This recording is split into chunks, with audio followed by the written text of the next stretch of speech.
కూడా ఎంప్లాయ్మెంట్ టైంలో వచ్చేది. ఇన్ కేస్ ఎంప్లాయ్మెంట్ టైంలో కాకుండా మీ పర్సనల్ పని నిమిత్తం బయట ఎక్కడైనా జరిగినప్పుడు ఆ ఎంప్లాయీకి ఇటువంటి ఇన్సిడెంట్ జరిగితే నేను చెప్పాను కదా 2 years వరకు బెడ్ రెస్ట్లో ఉండే బెనిఫిట్ అనేది అది వర్తిస్తుంది. డ్యూటీలో ఉన్నప్పుడు మాత్రం డిజబుల్మెంట్ డిపెండెంట్ వర్తిస్తుంది. అదే రకంగా ఈ మధ్య కోవిడ్ నుంచి కూడా లైఫ్ పోయిన సిచ్యువేషన్లో కోవిడ్ రిలీఫ్ స్కీమ్ కింద కూడా ఈ డిపెండెంట్ బెనిఫిట్ అనేది 90% ఆఫ్ ది బెనిఫిట్ పెన్షన్ అనేది వాళ్ళ కుటుంబ సభ్యులకు పోతుంది. 90% ఎంత అవుతుందంటే ఫర్ ఎగ్జాంపుల్ నేను ఒక 20,000 గ్రాస్ సాలరీ ఉందనుకోండి, నాకు 90% మీన్స్ 18,000 పెన్షన్ అనేది వాళ్ళ ఫ్యామిలీ మెంబర్స్కి షేర్ అవుతుంది. ఇది ఒక రకమైన బెనిఫిట్. అట్లా నేను మీకు ఇచ్చినటువంటి పాంప్లెట్స్లో ఒకసారి చూడండి. ఫస్ట్ సిక్నెస్ బెనిఫిట్ అనేది ఆ 3 months 2 years వరకు అవైల్ చేసుకోవచ్చు అని చెప్పాం కదా. ఆ డిజేబుల్మెంట్ అనేది అతనికి ఎర్నింగ్ కెపాసిటీ పోయినప్పుడు లేదంటే టెంపరీగా తర్వాత పర్మనెంట్గా పెన్షన్ వచ్చేది. ఇది ఒక ఇన్షూర్డ్ పర్సన్కి.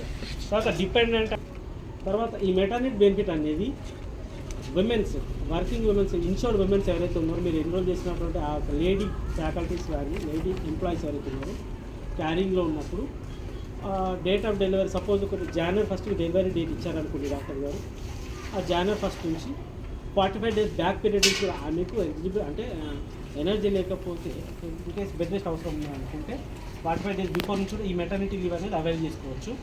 దాని డ్యూరేషన్ వచ్చి 6 నెలల వరకు మన ఈఎస్ఐ కార్పొరేషన్ ద్వారా 6 నెలల లీవ్ అమౌంట్ వస్తుంది, లీవ్ వస్తుంది plus 100% of the gross salary amount అనేది కూడా వర్కింగ్ ఎంప్లాయీకి వస్తుంది.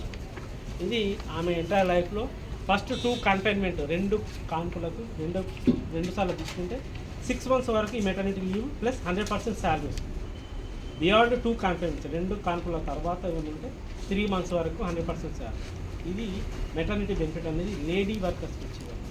తర్వాత ఈ మెడికల్ బెనిఫిట్ అనేది చెప్తాను. ఈ క్యాష్ బెనిఫిట్లో అదర్ బెనిఫిట్స్ వచ్చేసి ఫ్యూనరల్ ఎక్స్పెన్సెస్ అన్ని irrespective of the employment time ఇవ్వనివ్వండి, లేదంటే అతను కార్డు హోల్డర్ అయ్యింది పర్సనల్ పని నిమిత్తం బయట కానీ ఇంట్లో కానీ ఎప్పుడైనా లైఫ్ పోయినప్పుడు ఇమీడియట్ రిలీఫ్ కింద వాళ్ళ కుటుంబ సభ్యులకి ఈ ఫ్యూనరల్ ఎక్స్పెన్సెస్ అనేది 15,000 అనేది వస్తుంది. జస్ట్ దీనికోసం కార్డు హోల్డర్ అయితే జరుగుతుంది. తర్వాత ఈ రిటైర్డ్ అయిన ఎంప్లాయీస్ కూడా రూల్ 6061 కింద సంవత్సరానికి 120 రూపీస్ మనము అమౌంట్ చలాన్ తీసుకొని రిసిప్ట్ ఇచ్చేసి వాళ్ళకి కార్డ్ అనేది మనం ప్రిపేర్ చేసి ఇస్తాం అది బ్రాంచ్ ఆఫ్ ద్వారా. అప్పుడు కార్డ్ హోల్డర్ అతని స్పోర్ట్స్ భార్య అని భర్త వాళ్ళకు ఈ medical care secondary medical care tap అనేది ఉంటుంది. అట్లా ఈ క్యాష్ బెనిఫిట్స్ అనేవి ఉంటుంది. అదే రకంగా నేను చెప్పినట్టుగా సోషల్ సెక్యూరిటీ దాంట్లో ఈచ్ అండ్ ఎవరీ ఇండియన్ సిటిజన్కి ఉండాలి కాబట్టి ఈ క్యాష్ బెనిఫిట్ అనేది ఎంప్లాయీకి ఇన్ కేస్ ఎంప్లాయీ లైఫ్ పోయినప్పుడు వాళ్ళ డిపెండెన్సీ ఈ క్యాష్ బెనిఫిట్ అనేది వస్తుంది, రైట్. సెకండ్ థింగ్ ఏంటంటే మెడికల్ కేర్ అనేది ఎట్లా వస్తుందంటే ఒక ఇన్షూర్డ్ పర్సన్ అతని పైన ఆధారపడే కుటుంబ సభ్యులందరికీ కూడా ఈ మెడికల్ కేర్ అనేది వస్తుంది. ఈ మెడికల్ కేర్ ఎప్పుడు వస్తుంది అంటే from the date of registration ఎప్పుడైతే చేస్తారో వాళ్ళ పరిధిలోకి తీసుకొస్తారో ఆ day 1 నుంచి కూడా వాళ్ళకి మెడికల్ కేర్ అనేది స్టార్ట్ అవుతుంది.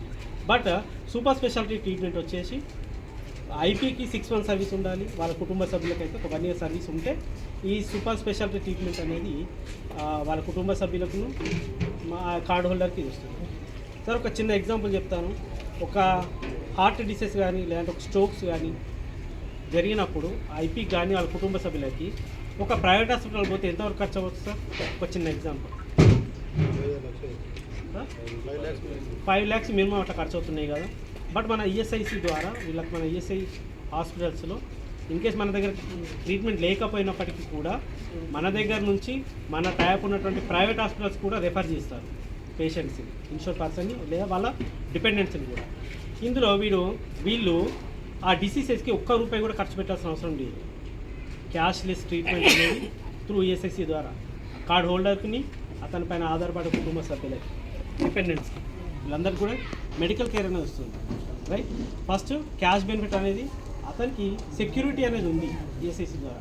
సెకండ్ మెడికల్ కేర్ సెక్యూరిటీ కూడా వాళ్ళకు వస్తుంది కార్డ్ హోల్డర్కి డిపెండెంట్స్కి. తర్వాత third in case card holder యొక్క పిల్లలు హయ్యర్ ఎడ్యుకేషన్ కోసం వెళ్ళినప్పుడు మెడికల్ సైడ్ మనకు త్రూఅవుట్ ఇండియాలో 19 ఈఎస్ఐసి మెడికల్ కాలేజెస్ ఉన్నాయండి. తర్వాత గవర్నమెంట్ కాలేజెస్లో కోటా కూడా ఉంది. వార్డ్ ఆఫ్ ఐపీ ద్వారా వీళ్ళకి BDS courses, BSc nursing courses, paramedical courses, MBBS courses ఏ కోర్స్ ఏమైనాండి త్రూ నీట్ ద్వారా వాళ్ళకు వార్డ్ ఆఫ్ ఐపీ ద్వారా సీట్ వస్తే ₹1 కూడా వాళ్ళు ఖర్చు పెట్టకుండా వాళ్ళు ఈ హయ్యర్ ఎడ్యుకేషన్ అనేది కంప్లీట్ చేయడానికి అవకాశం ఉంది కార్డ్ హోల్డర్ యొక్క పిల్లలకి, రైట్.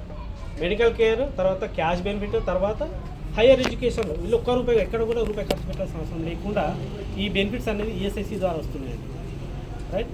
ఇది ఈఎస్ఐలో ఉన్నటువంటి